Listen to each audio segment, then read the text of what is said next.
Hi guys, welcome to another video. और आज के वीडियो में हम बात करने वाले हैं कुछ ऐसी चीज़ों के बारे में। मैं टिप्स तो नहीं बोलूँगा इन्हें, बट कुछ ऐसे पहलुओं के बारे में जिनके बारे में ज़्यादा लोग बात नहीं करते। एंड इनफैक्ट इन चीज़ों को जिनके बारे में मैं बात करने वाला हूँ, इनको ना सिर्फ आप फोटोग्राफी, फिल्म मेकिंग या किसी क्रिएटिव फील्ड में इम्प्लीमेंट कर सकते हैं, बट आप किसी भी करियर फील्ड में जिसमें भी आप अपना करियर बनाना चाहते हैं उसमें आप इम्प्लीमेंट करके देख सकते हैं। आजमाई हुई चीज़ है और कई मोटिवेशनल स्पीकर, कई लोग, कई successful businessman, successful photographers, content creators, influencers so called इस बारे में बात कर चुके हैं। और मुझे लगता है कि हमारी फील्ड में भी फोटोग्राफी और फिल्म मेकिंग की अगर बात की जाए तो इन चीज़ों को, इन पहलुओं को टच करना बहुत ज़रूरी है। बिकॉज कई लोग दूसरों को देख के अपनी सक्सेस को आंकते हैं, और जब फोटोग्राफी और फिल्म मेकिंग की बात आती है तो कई लोगों को लगता है कि यार फलाने से ज़्यादा बेटर तो मैं काम करता हूँ, I work really hard, my creativity is much more better then से XYZ पर्सनस क्रिएटिविटी। तो इसको इतना सक्सेस, इसको इतने असाइनमेंट्स, इसको इतना काम क्यों मिलता है, मुझे क्यों नहीं मिल रहा वो काम। My imagery, my photography, the way I do my photo shoots is much more better than what he does, but मुझे इस तरीके का काम क्यों नहीं मिलता, इसको इतने चैलेंजिंग असाइनमेंट्स या इतने सारे असाइनमेंट्स कैसे मिलते हैं। ये सारे जो क्वेश्चंस हैं, बेसिकली कहने का मतलब ये है कि वो क्यों सक्सेसफुल है और मैं क्यों नहीं। ये जो प्रॉब्लम है, ये मुझे भी थी पहले, और मैंने इसको किन चीज़ों को आजमा के हैंडल किया और किस तरीके से आप भी कोशिश कर सकते हैं।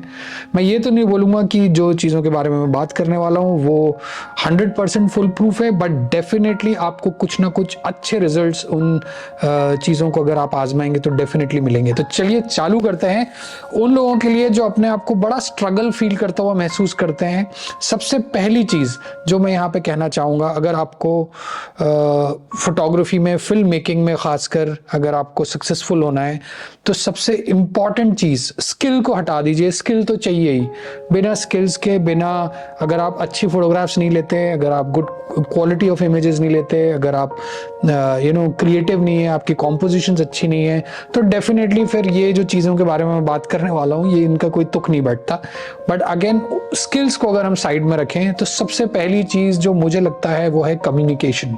यस, कम्युनिकेशन एक ऐसी चीज है जिसको कई लोग इग्नोर कर देते हैं। किसी भी फोटोग्राफी इंस्टीट्यूट में, किसी भी क्रिएटिव इंस्टीट्यूट में आजकल लोग बहुत सारी एकेडमीज चला रहे हैं to become a content creator. मुझे नहीं लगता उनके सिलेबस में, उनका जो करिकुलम है उसके अंदर how to improve your communication skills, कैमरे के सामने नहीं, वो तो वीलॉगर वाली बात हो गई, यूट्यूबर वाली बात हो गई। How to improve your communication skills when you are dealing with client, how to pitch yourself, how to present yourself, how to present your work. इन चीज़ों के बारे में मुझे लगता है बहुत कम ज्ञान दिया जाता है, या तो बिल्कुल भी नहीं दिया जाता। और मुझे ऐसा लगता है अगर आपकी स्किल्स एवरेज हैं इन टर्म्स ऑफ फोटोग्राफी या फिल्म मेकिंग, बट आपकी कम्युनिकेशन स्किल्स बहुत स्ट्रांग है, तो एक एवरेज स्किल को भी आप बिल्कुल डिफरेंट लेवल पे लेके जा सकते हैं। So apart from working on your photography skills, I believe one should strongly work on their communication skills, how to improve their communication skills. जितना आप लोगों से इंटरेक्ट करेंगे, जितना आप फोटोग्राफी सर्किट में लोगों से मिलेंगे, अपने क्लाइंट से जितना ज़्यादा मिलेंगे, मैं एयरलाइन इंडस्ट्री में काम किया था स्टार्टिंग में, और जब मैं शायद 19-20 साल का था, और उस इंडस्ट्री में काम करके मुझे एक चीज़ जो मेरे को अब काम आती है वो ये है कि मैंने वहाँ पे फ्रंट लाइन कस्टमर सर्विस बहुत करी। तो मुझे लोग जो रोज़ नए नए कस्टमर से मिलना होता था, तो सर्विस इंडस्ट्री है, आपको अपने सर्विस प्रोटोकॉल फॉलो करने होते हैं, और कस्टमर सर्विस इस लेवल की रखनी पड़ती है कि एयरलाइन एज अ ब्रांड पे कोई बात ना आए। तो उसने मेरे को वो चीज़ सिखाई कि मेरी कम्युनिकेशन स्किल्स, लोगों से डील करने की जो कला होती है वो मेरी निखरती चली गई, जिसका मैं एक्सप्लॉयटेशन सो कॉल्ड अब कर पाता हूँ जब मैं क्लाइंटों के साथ डील करता हूँ, जब मैं अपने आइडियाज़ पिच करता हूँ। आप हर इंसान से, हर इंडिविजुअल से सेम तरीके से डील नहीं कर सकते। उनका बिहेवियर के हिसाब से, उनके बैकग्राउंड के हिसाब से आपको उनको डील करना पड़ता है। अब चाहे आप इसको अच्छा माने चाहे बुरा माने, but that's how business work. तो अगर आप अपनी फोटोग्राफी को अपना full time career, full time job, full time business बनाना चाहते हैं, तो इट इज़ वेरी इंपॉर्टेंट कि आप अपनी कम्युनिकेशन स्किल्स पे ज़्यादा काम करिए। जरूरी नहीं कि आपको इंग्लिश, लोग पता है कई बार कम्युनिकेशन स्किल्स को इंग्लिश से कंफ्यूज कर देते हैं कि आपकी इंग्लिश बहुत अच्छी होनी चाहिए। ऐसा नहीं है। अगर आपकी हिंदी अच्छी है तो आप हिंदी में कम्युनिकेट करें। अगर आपकी रीजनल लैंग्वेज अच्छी है, अगर आप रीजनल मार्केट को कैप्चर करना चाहते हैं, करिए, उसमें कोई प्रॉब्लम नहीं है। बट अपने कम्युनिकेशन को बहुत क्लियर रखिए, ट्रांसपेरेंट रखिए, ऑब्जेक्टिव डिफाइन करके चलिए कि आप सामने वाले से चाहते क्या हैं। और कम्युनिकेशन में एक चीज को बहुत ज्यादा इंपॉर्टेंस देना जरूरी है, वो है कि आपसे सामने वाले को क्या फायदा मिलेगा, आपसे सामने वाले का क्या भला होगा। कई लोग मेरे से ये पूछते हैं, मुझे कई बार क्वेरी आती है कि we want to get into travel photography, we want to get into aviation photography. जिन लोगों को नहीं पता है, जो नए नए इस चैनल पे जुड़े हैं, उनके लिए मैं बता दूं, I am a professional aviation and travel photographer as well as a film maker. तो कई लोग इन चीजों को मेरे को पूछते हैं कि किस तरीके से किया जाए। तो सबसे पहली चीज तो भाई, कोई आपको पेरिस जाके फोटोग्राफी करने के पैसे क्यों देगा? आपका शौक है भाई, आप पूरा करिए, आप खर्चा करिए। तो मेरे कहने का पॉइंट है कि आपको कोई पेरिस भेजे, या पेरिस छोड़िए लद्दाख भेजे, मेघालय भेजे, अंडमान निकोबार आइलैंड भेजे एक डेस्टिनेशन का शूट करने के लिए, तो उसके लिए जरूरी ये है कि आप सामने वाले को बताएं, अगर वो ऐसा करता है तो उसको क्या बेनिफिट है, उस कंपनी को, उस ऑर्गेनाइजेशन को, उस इंडिविजुअल को क्या बेनिफिट है।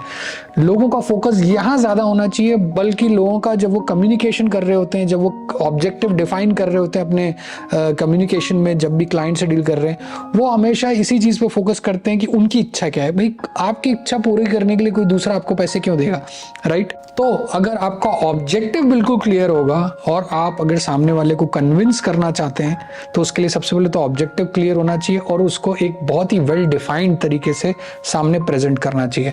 आप चाहे तो एक प्रेजेंटेशन बना के ले जा सकते हैं कि आपकी सोच क्या है, आपकी विजन क्या है, आप उसको एक्सप्रेस कर सकते हैं। कोशिश करिए ज्यादा से ज्यादा, अगर आप न्यू भी है, फर्स्ट टाइम क्लाइंट को पिच कर रहे हैं, तो प्रैक्टिस करिए, उसमें कोई हार्म नहीं है। लोग वो पुरानी टेक्निक जो यूज करते हैं आईने के सामने खड़े होकर प्रैक्टिस करने की, उसमें कोई हार्म नहीं है। अगर आपके घर में आपके दोस्त या रिश्तेदार या फ्रेंड्स या जो भी आपके घर में फैमिली मेंबर्स अवेलेबल है, अगर उनके सामने अगर आप अच्छे से बोल पाते हैं, तो आई एम 100% श्योर आप क्लाइंट के सामने और भी अच्छे से प्रेजेंट कर पाएंगे। ट्रस्ट मी, एट टाइम्स लोग बहुत एम्बैरेस फील करते हैं अपने फैमिली मेंबर्स के सामने प्रैक्टिस करने से, या अपने फ्रेंड्स के सामने प्रैक्टिस करने से, बट अगर आपने उसको ओवरकम कर लिया तो आप क्लाइंट के सामने तो बहुत अच्छे से उस कम्युनिकेशन को प्रेजेंट कर पाएंगे। दूसरी चीज है कमिटमेंट। यस, कमिटमेंट किसी भी चीज में करना बहुत जरूरी है। अगर आपका कमिटमेंट किसी चीज में नहीं दिखता है तो सामने वाला बेवकूफ नहीं है, उसको समझ में आ जाता है, पहली चीज। दूसरी चीज, कई लोग क्या है, कुछ असाइनमेंट किया, रिजल्ट मन माफिक नहीं है, आपके इच्छा के अनुसार नहीं आए, आपको लगा यार ये तो मैं एक्सपेक्ट नहीं कर रहा था, तो कई लोग, मोर देन 80% ऑफ द लोग गिव अप ही कर देते हैं आइडिया को, और वो एग्जीक्यूट नहीं करते, उस चीज को वहीं छोड़ देते हैं। कई लोगों को मैंने देखा है कि कोई प्रोजेक्ट को चालू करते हैं, कुछ दिमाग में होता है, करने की कोशिश करते हैं, जब उसमें डिजायर्ड रिजल्ट्स नहीं आ रहे होते हैं तो देन उनको लगता है यार ये छोड़ के ना ये करते हैं, इसमें ज्यादा, या लोग इन्फ्लुएंस भी जल्दी होके कमिटमेंट को छोड़ देते हैं। आज आपने सोचा यार मुझे एक बढ़िया पोर्टफोलियो बनाना है अपना, मैं ऑटोमोबाइल फोटोग्राफी में जाना चाहता हूँ, तो आपने कोई कार डीलर के पास गए, आपने कार डीलर से बोला भाई मैं आपकी कुछ गाड़ियों की अच्छे से फोटोग्राफ्स खींचना चाहता हूँ, मेरा पोर्टफोलियो बन जाएगा, बदले में आपको बहुत अच्छी पिक्चर्स मिल जाएगी आपके पीआर के लिए, आपके सोशल मीडिया के लिए। मुझे नहीं लगता इस तरीके के ऑफर को कोई भी कार डीलर रिफ्यूज करेगा, जब फ्री में फोटो मिल रही है उसको और आपको पोर्टफोलियो बनाने को मिल रहा है। तो अब आपने किया, आपने बहुत मेहनत करी, अपने लगन से काम किया, आपने पिक्चर्स दे दी, आपने सोचा आपको इस काम का कोई रिजल्ट मिलेगा, आपको और असाइनमेंट्स, पेड असाइनमेंट्स आ सकते हैं, मे बी और डीलर्स से या कोई ऑटोमोबाइल कंपनी से। आपकी सोच इस तरीके की रही हो कि कोई ऑटोमोबाइल कंपनी या कोई मार्केटिंग एजेंसीज जिसके अकाउंट में ऑटोमोबाइल एजेंट्स कंपनीज आती हैं वो आपको कांटेक्ट कर ले, बट ऐसा कुछ हुआ नहीं। तो आप क्या करते हैं, आप सोचते हैं यार ये तो कुछ हो नहीं रहा, इसको छोड़ता हूँ मैं, फैशन में बहुत मुझे स्कोप दिख रहा है, मैं फैशन ट्राई करता हूँ। Then you start moving towards fashion. या किसी दोस्त ने बोल दिया यार you are wasting your time, पता है वहाँ तो और बड़े बड़े फोटोग्राफर बैठे हुए हैं, why don't you try this, इसमें बहुत स्कोप है, why don't you try weddings, weddings में बहुत स्कोप है। तो आप दूसरों से बहुत जल्दी इन्फ्लुएंस्ड हो जाते हैं और आप अपने कमिटमेंट को वहीं पे ख़त्म कर देते हैं। मेरे कॉलेज टाइम पे हम लोग को ऐसा लगता था यार ये ग्रेजुएशन की क्या वैल्यू है, डिग्री की क्या वैल्यू है, कौन डिग्री देखता आज तक, और कुछ कुछ लिहाज से वो सही भी था, क्योंकि मैं जिस फील्ड में उसमें मेरी डिग्री का कोई काम नहीं था एक्चुअल में अगर देखा जाए तो।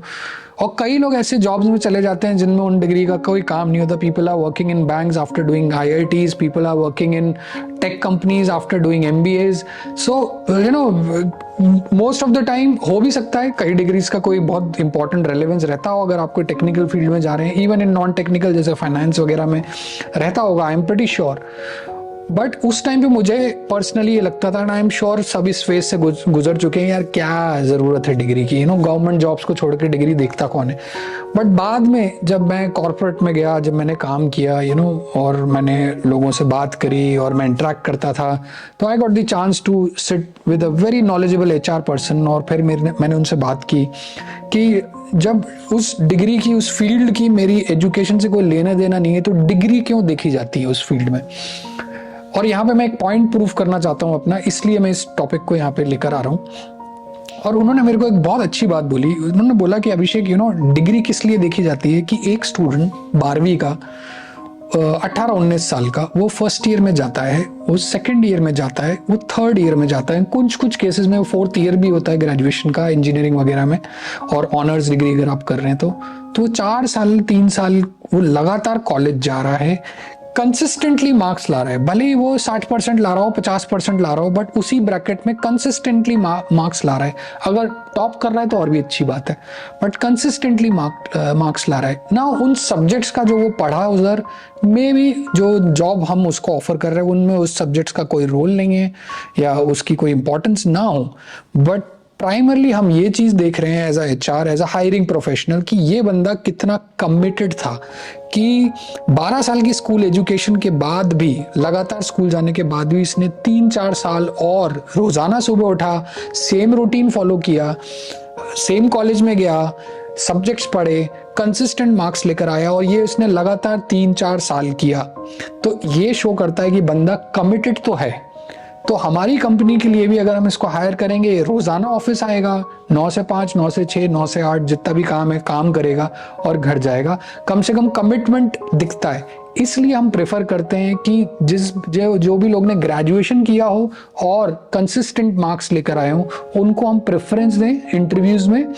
हायरिंग करना नहीं करना वो बात की बात है, बट उनको हम इंटरव्यूज में प्रेफरेंस दें, keeping in mind that they have been committed to a certain goal in their life in the past, even when they were young, जब डिस्ट्रैक्शंस ज्यादा होते हैं। और trust me, for the first time in my life मुझे लगा ये किसी ने बहुत ढंग की लॉजिकल बात करी ग्रेजुएशन को लेके, पढ़ाई को लेके, जो मुझे आज तक किसी ने नहीं समझाई थी। वो इस बंदे ने सिर्फ 5-10 मिनट के डिस्कशन में मुझे समझा दी। तो पॉइंट की बात यह है, लोगों का, क्लाइंट्स का, लोगों का जिनसे आप बिजनेस करने वाले हैं, उनकी सीरियसनेस आपकी तरफ तभी बढ़ेगी जब आपको वो कमिटेड देखेंगे किसी फील्ड की तरफ, किसी पर्टिकुलर जॉनर की तरफ, कि यार मुझे फैशन फोटोग्राफी करनी है। Okay, I am very good in landscape photography, I am very good in say travel photography, but I love doing fashion photography.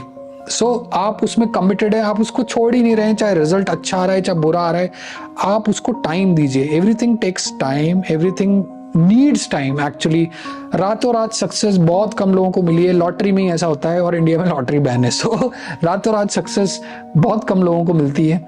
अगर आपको सक्सेस चाहिए, आपको लगता है आपकी फोटोग्राफी बिजनेस नहीं चल रहा है, आपका फोटोग्राफी करियर नहीं चल रहा है, तो प्लीज एटलीस्ट कुछ टाइम के लिए, 1-1.5 साल, एक पर्टिकुलर फील्ड में, एक पर्टिकुलर जॉनर में, एक पर्टिकुलर डायरेक्शन में कमिटेड रहिए। और जब हम कमिटमेंट की बात करते हैं, कमिटमेंट करने के लिए चाहिए करेज।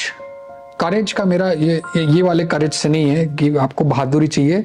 करेज से मेरा मतलब है कि जब भी आप फेल हो, आप कदम पीछे ना हटाएं, आप कदम को हमेशा आगे ही बढ़ाएं। क्योंकि जब भी आपको सेटबैक होता है, whenever you feel low कि आपको लग रहा है यार चीज़ें मेरे हिसाब से नहीं हो रही, ये मेरे साथ बीच में कोविड में हुआ था, but you know I took a very bold decision along with my family to relocate to a different country when COVID was going on, जो इंडिया में सेकेंड वेव चल रहा था, और 2-3 साल तक तो कोई बिजनेस भी नहीं था उस टाइम पे.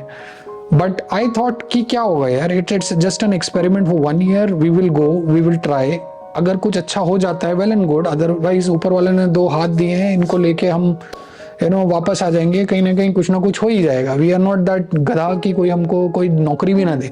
तो उस माइंडसेट के साथ मैं निकला अपना बोरिया बिस्तर बांध के कि I have to do it, there is no other option, I don't have to look. So thing is, जब भी आपको लगता है सेटबैक होने वाला है, एक कदम हमेशा आगे बढ़ाइए रादर देन एक कदम पीछे खींचने के. जब भी आपको लगता है कि यार यहाँ पे मैं फेल हो गया हूँ, यहाँ पे मैंने जो सोचा था वो हासिल नहीं किया है, तो आप एक कदम और आगे बढ़ जाइए. आप अगर पीछे हट जाएंगे ना, तो आपको पीछे हटने की आदत पड़ जाएगी. आदत आगे बढ़ने की होनी चाहिए, पीछे हटने की नहीं. और लास्ट चीज है कॉन्फिडेंस. कई लोग लैक करते हैं, मुझे भी कम था. मुझे याद है, मैंने शायद किसी पास में किसी वीडियो में ये बोला भी था कि कॉलेज में मैं बहुत अच्छा प्रेजेंटेशंस देता था, बहुत अच्छा डिबेट में पार्टिसिपेट करता था, और कॉलेज के अंदर जितने भी कॉम्पिटिशन्स होते थे मैं जीतता था. तो मुझे लगा मैं तो शेर हूँ भाई, मेरे से बेटर तो कोई है ही नहीं. एंड देन जब इंटर कॉलेज कॉम्पिटिशन हुआ, जहाँ पे 7-8 कॉलेज पार्टिसिपेट कर रहे थे, जब मुझे कॉलेज की तरफ से रिप्रेजेंट करने का मौका मिला अपने कॉलेज की तरफ से, और मैं गया, मैं स्टेज पे चढ़ा, मेरे हाथ पैर फूल गए. क्योंकि जिन लोगों को मैं देख रहा था वो मैं फर्स्ट टाइम देख रहा था. मैंने उन लोगों को कभी देखा, अपने कॉलेज के लोगों को तो मैं देखता रहता था, तो उनके सामने प्रेजेंटेशन देने में I was very confident. But जैसे ही मैं दूसरे कॉलेज के बच्चों के आगे गया, टीचर्स के आगे गया, मेरे हाथ पैर फूल गए. मैं एक अक्षर नहीं बोल पाया मुझसे. और मुझे इतना एम्बैरेसमेंट लगा उस टाइम पे कि यार मेरे कॉलेज वाले क्या सोचेंगे, मेरे फ्रेंड्स क्या सोचेंगे, सब देख रहे हैं, और मैंने इतना नर्वस हो गया. वो दिन है और आज का दिन है, मैंने ये डिसाइड कर लिया था कि पब्लिक स्पीकिंग में मैं अपने आप को इतना अच्छा पॉलिश कर लूंगा कि I can cater to audience of even 500-600 in one go. और ऊपर वाले की वजह से वो हुआ भी. वो मैंने कमिटमेंट दिखाई, वो मैंने करेज दिखाया, और मैंने एक ही चीज़ सीखी कि अगर मेरे को किसी भी फील्ड में अपने आप को प्रूव करना है, अपने खुद को प्रूफ करना है, तो मुझे उस फील्ड की नॉलेज लेना बहुत ज़रूरी है. और when I was working with Nikon, तब मैंने camera operations, camera sensors, lenses, इनके बारे में इतना टेक्निकल स्टडी किया कि जब मैं स्टेज पे जाता था तो मेरा सबसे पहले स्टेटमेंट यही होता था कि let me complete my presentation, then you have any question please ask me. And trust me, ये बोलते हुए मुझे जरा भी नर्वसनेस नहीं होती थी, because I knew at the back of the mind, because मेरे पास पूरी नॉलेज है इस पर्टिकुलर सब्जेक्ट की. नाउ इसको बहुत एक ग्रे एरिया होता है, इसको कई लोग ओवर कॉन्फिडेंस की कैटेगरी में डाल लेते हैं. बट मैं वहां पे ये कहना चाहता हूं कि अगर आप ये सोच लें कि सिर्फ आप ही को ये सब पता है, then that's a over confident guy. पर अगर आप ये सोचे I am one of those जिसके पास ये नॉलेज है, देन प्रोबेबली मैं उसको कॉन्फिडेंस की कैटेगरी में डालूंगा. और कॉन्फिडेंस आता है नॉलेज से. अगर आपके पास आप फोटोग्राफर हैं, फिल्म मेकर हैं, आपके पास आपके कैमरे से रिलेटेड सारी नॉलेज है. मैं ये नहीं बोलता आपको ये पता हो कि सेंसर कितना बड़ा होता है, लाइट कैसे हिट करती है सेंसर को, photograph, I am not talking about that. आपके क्राफ्ट से रिलेटेड आपको पता है इस कैमरे की क्या लिमिटेशंस हैं और इस कैमरे की क्या खूबी है और आपको इस कैमरे से कैसे काम निकलवाना है, देन ट्रस्ट मी, आपके पास सफिशिएंट नॉलेज है to succeed in that career. Of course composition चाहिए, स्किल चाहिए टू ऑपरेट दिस कैमरा, वो प्रैक्टिस के साथ आती है, वो आप रिफाइन कर सकते हैं. उसके लिए यूट्यूब पे वीडियोस भरे पड़े हुए हैं to help you understand how you can improve your composition, how you can understand light and all those things. एक बहुत फेमस सेइंग है, there is a big difference between thinking you can do it and knowing you can do it. तो अगर आप मन ये जानते हैं कि you can do it, then you can definitely do it. But अगर आप सिर्फ ये सोचते हैं कि इस इंसान को इतनी सक्सेस मिल रही है, काश इसकी जगह पे मैं होता, तो आप सिर्फ सोच ही रहे हो, आप कर कुछ नहीं रहे. अगर आप फोटोग्राफर हैं, अगर आप क्रिएटिव लाइन में हैं, अगर आप फिल्म मेकर हैं, तो मेरी सबसे पहली रिक्वेस्ट यही है कि अपनी नॉलेज बेस्ड को in terms of understanding the lighting, understanding the camera you are using, उसको कैसे एक्सप्लॉइट किया जाए, उस कैमरे को कैसे इस्तेमाल किया जाए, कैसे उसका ऑप्टिमम यूज किया जाए, किन लाइटिंग कंडीशंस में वो कैमरा कैसे बिहेव करता है, और और उस कैमरे की लिमिटेशंस क्या हैं ये भी जानना आपको बहुत ज़्यादा ज़रूरी है। और इससे आपको कॉन्फिडेंस मिलता है टू ऑपरेट दैट कैमरा। फिर आप फ्री माइंड से अपनी क्रिएटिविटी पे भी फोकस कर सकते हैं, और जब आप अपनी क्रिएटिविटी पे फोकस करते हैं और रिजल्ट्स अच्छे आते हैं, and then when you put your work forward in terms of putting it on social media या विजिटिंग अ क्लाइंट, उसको पिच करना एल्बम के फॉर्म में, या आप उसको PDF बना के भेजते हैं, या आप उससे कुछ डिस्कशन कर रहे हैं, आप क्योंकि आपको सब्जेक्ट मैटर की नॉलेज है, वो आपसे कुछ भी क्वेश्चन पूछेगा आप नर्वस नहीं होंगे, बिकॉज यू नो इट। याद रखिए हमारी फील्ड में ऐसा बहुत कम होता है कि अपॉर्चुनिटीज, अच्छी अपॉर्चुनिटीज खुद चल के आए। You have to create opportunities, and to create opportunities communication, commitment, courage and confidence, ये 4 चीज ही चाहिए होती है। सो दैट्स इट गाइज, इस वीडियो के लिए इतना ही। आई होप आपने इस वीडियो से कुछ ना कुछ सीखा जरूर होगा, और अगर आपको लगता है आपने इस वीडियो से 1% भी कुछ सीखा है तो प्लीज लाइक करिए, शेयर करिए, सब्सक्राइब करिए। I will be back with another video pretty soon. Until next time, bye for now.